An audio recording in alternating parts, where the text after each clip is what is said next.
எல்லாருக்கும் வணக்கம். நம்ம சுரேஷும் அழகுமதியும் கூடிய சீக்கிரமே அவங்களுடைய காதல் வாழ்க்கையை வாழ ஆரம்பிக்கணும் அப்படின்னு நினைக்கிறவங்க இந்த வீடியோக்கு ஒரு லைக் போட்டுக்கோங்க. ஸோ பார்த்திங்கன்னா எல்லாரும் குடும்பமாக ஒன்றா தீம் பார்க் போகிறதுக்கு முடிவு பண்ணுறாங்க. இந்த தீம் பார்க்கில் இந்த தங்கராஜ் இல்லாமல் எதுவும் நடக்கக்கூடாதா அப்படின்னு குடும்பத்தையே பழி தீர்க்கிறதுக்காக தங்கராஜ் ஒரு திட்டம் போடுறாரு. இந்த தங்கராஜோட திட்டத்தினால தான் நம்ம அழகுமதிக்கும் சுரேஷுக்கும் காதல் ரொம்பவே ஸ்ட்ராங்காக ஆரம்பிச்சிருக்கு. தங்கராஜ் அப்படி என்ன திட்டம் போட்டாரு அவருக்கே தெரியாமல் நம்ம அழகுமதியும் சுரேஷும் எப்படி லவ் பண்ண ஆரம்பித்தாங்க. தெரிஞ்சுக்கிறதுக்கு முன்னாடி இந்த வீடியோக்கு ஒரு லைக் போட்டுக்கோங்க. ஸோ பார்த்திங்கன்னா மீனாவோட திட்டத்தால் சுரேஷுக்கு நம்ம அழகுமதி சப்பாத்தி போட்டு கொடுத்து நம்ம சுரேஷ் சாப்பிட்டுக்கிட்டு இருக்கும்போது, இனிமேட் நீங்கள் லேட்டாக வந்தீங்கன்னா நானே உங்களுக்கு சாப்பாடு செஞ்சு தரேன், மலரக்கா காலையிலேருந்து ரொம்பவே கஷ்டப்பட்டு வேலை பார்த்துக்கிட்டு இருக்காங்க, அவங்கள டிஸ்டர்ப் பண்ண வேண்டாம், உங்களுக்கான இந்த வேலையை நான் பார்த்துக்கிறேன் அப்படின்னு நம்ம அழகுமதி சொன்னதை கேட்டு சுரேஷுக்கு மதி மேலே பரவாயில்லையே, இவளுக்கு எடுத்தறிஞ்சு பேச மட்டும்தான் தெரியும், நம்ம கூட சண்டை போட மட்டும்தான் தெரியும்னு நினச்சேன், நம்மளை பாசமாக கவனிச்சுக்கிறாளே அப்படின்னு மதி மேலே ஒரு மரியாதை வந்துடுது.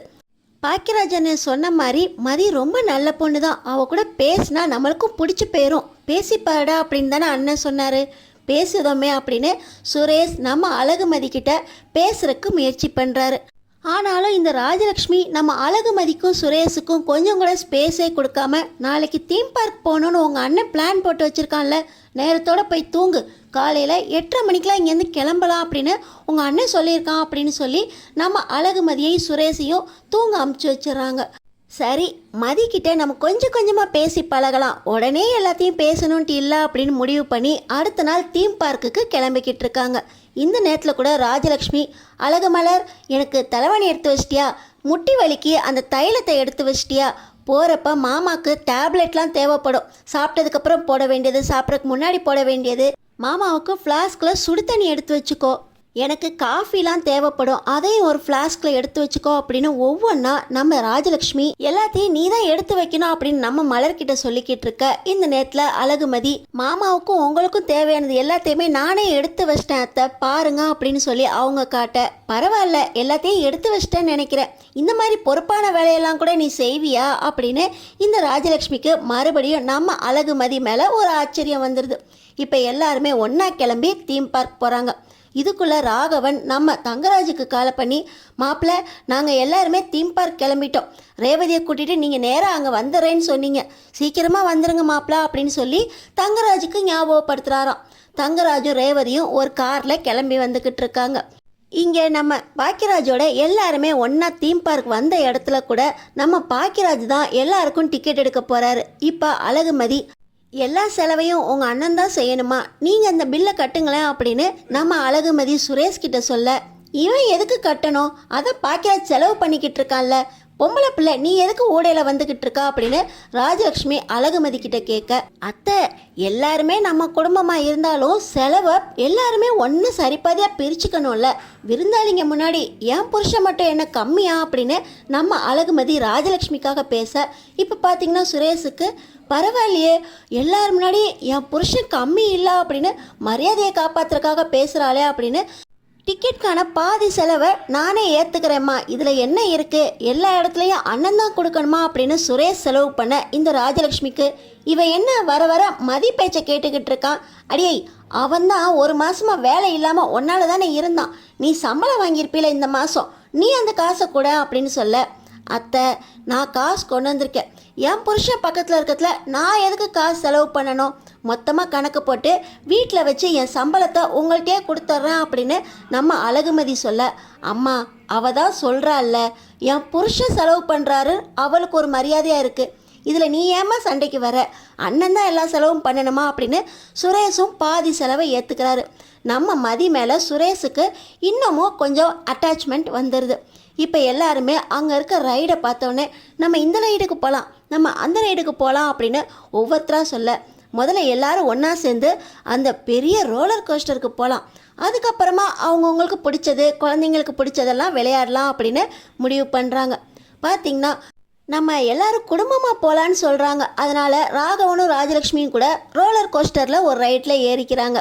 செந்திலுக்கு நம்ம மீனா அவங்களோட இருக்கிற அட்ரஸை அனுப்பின உடனே செந்திலும் வந்துடுறாரு. செந்திலை பார்த்த உடனே எல்லாருக்குமே ஒரே சந்தோஷம். வாங்க வாங்க எல்லாருமே ஒன்றாவே ரைட் போகும் அப்படின்னு சொல்லி செந்திலும் மீனாவும் ஜோடியாக ஒரு பக்கம், நம்ம பாக்கியராஜும் மலரும் ஒரு பக்கம், இதில் மிச்சம் இருக்கிறது சுரேஷும் அழகுமதியும். இவங்க 2 பேரும் கூட ஜோடியாக தான் போகணும் அப்படின்னு ஒன்றில் ஏறிடுறாங்க. நம்ம ராஜிக்கு தான் ரொம்பவே கஷ்டமாக இருக்குது. காலையிலேருந்து ஃபோன் பண்ணுறோம், ஃபோனும் ஒழுங்காக எடுக்க மாட்டேங்கிறான்.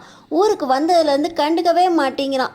என்னாச்சோ அத்தா அப்படின்னு நம்ம கோமதி கிட்ட கவலைப்பட, அவன் வேலை விஷயமா பிஸியாக இருக்கேன்னு சொன்னான்ல, நான் உனக்கு அப்புறமா ஃபோன் போட்டு தரேன், கவலைப்படாமல் இங்கே வந்த இடத்துல என்ஜாய் பண்ணு அப்படின்னு சொல்லி கோமதியும் ராஜியும் ஒரு பக்கம் ஏறிடுறாங்க. ரோலர் கோஸ்டர் ஸ்டார்ட் ஆனோடனே ராகவனும் ராஜலக்ஷ்மியும் கூட ஒன்றா சந்தோஷமாக ஏறுறாங்க. இன்னொரு பக்கம் பாக்கியராஜுக்கு அந்த ரோலர் கோஸ்டர் சுற்றும் போது அவ்வளோ பயம் வந்துடுது. நம்ம சுரேஷ் மதிக்கிட்ட, உனக்கு உயரம்னா பயமா, உன் முகத்தில் ஏன் இவ்வளோ ஒரு பயம் தெரியுது அப்படின்னு சொல்ல, அதெல்லாம் பயம் இல்லை அப்படின்னு வாய் தான் சொல்லுதே தவிர முகத்தில் அவ்வளோ பயம் தெரியுது. நம்ம சுரேஷுக்கு கொடைக்கானல் போட்டிங்லேயே பயப்படாமல் ஏதாவது பிரச்சனைனா நான் நீச்சல் அடித்தே போயிடுவேன், நீச்சலே தெரியும் அப்படின்னு பயப்படாமல் சொன்னவன் இதை பார்த்தா பயப்பட போகிறா அப்படின்னு சுரேஷ் ரொம்ப திமிராக இருக்க, அந்த நேரத்தில் ரோலர் கோஸ்டர் சுற்ற ஆரம்பித்த உடனே நம்ம அழகுமதி முகத்தில் பயத்தை பார்க்குறாரு. ஓ, உயரம்னா உனக்கு அவ்வளோ பயமா அப்படின்னு முகத்தில் தெரிஞ்ச பயத்தை பார்த்து சுரேஷ் சந்தோஷப்பட, இந்த பயத்தில் நம்ம அழகுமதி சுரேஷோட கையை இறுக பிடிக்க, ஒரு பொண்ணோட டச் முதல் முறையாக சுரேஷ்க்கு பட்ட உடனே அவருக்கு மனசு ஃபுல்லாக அவ்வளோ சந்தோஷம். என்னதான் அழகுமதிக்கு பயம் இருந்தாலும் அவள் பாதுகாப்பாக என்னதான் டச் பண்ணி இருக்க பிடிச்சிருக்கா அப்படின்னு சுரேஷுக்கு அவ்வளோ சந்தோஷம். மதி மேலே அவருக்கு ஒரு ஃபீலிங்ஸ் வர ஆரம்பிச்சிருச்சு. இந்த ரோலர் கோஸ்டரை மதியும் சுரேஷும் ரொம்பவே என்ஜாய் பண்ணுறாங்க. அவ்வளோ பயம் இருந்தாலும் சுரேஷ் பக்கத்தில் இருந்ததுனால மதிக்கு கூட பயம் தெரியல. இந்த நேரத்தில் தான் தங்கராஜ் உள்ளே என்ட்ரி ஆகிறாரு.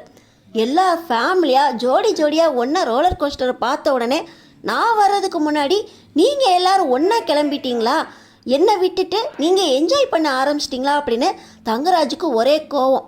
இந்த ஃபேமிலியோட கண்டிப்பாக இந்த தங்கராஜும் ரேவதியும் ஒன்றா ரோலர் கோஸ்டரில் போயே ஆகணும் அப்படின்னு சொல்லி இந்த தீம் பார்க்கோட ஓனர் என்னோட டியர் ஃப்ரெண்டு அப்படின்னு ஆப்ரேட்டர்கிட்ட சொல்லி, இந்த ரோலர் கோஸ்டர் இப்போ நிற்கணும், நான் ஒரு இதில் ஏறணும், நானும் ரேவதியும் ஒன்றா இந்த ஃபேமிலியோட ரோலர் கோஸ்டரில் ஏறணும் அப்படின்னு சொல்லி இவங்க 2 பேரும் அந்த ரோலர் கோஸ்டரை நிற்க வைக்க போக பார்த்திங்கன்னா நம்ம சுரேஷும் அழகுமதியும் உச்சியில் இருக்காங்க.